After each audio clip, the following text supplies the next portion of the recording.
Assalamualaikum semua. Ramai orang tersalah pandang ya bila baca ayat ini. Boleh buka muka surat 552 surah As-Saff ayat 14. Anda nampak tanda ini dekat atas rupa-rupanya. Kita nak buat macam mana bila kita jumpa rupa-rupa.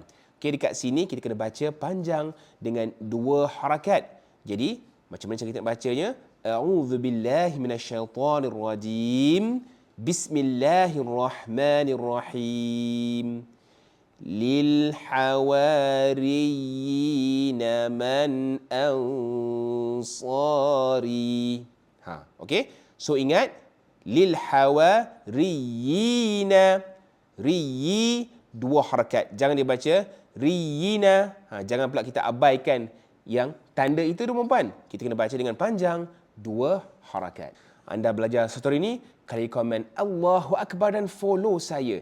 Dan jangan lupa save video ini untuk ada rujuk di masa depan dan kongsi-kongsikan dengan kawan dan keluarga anda. Kita ajar mereka sekali insya-Allah.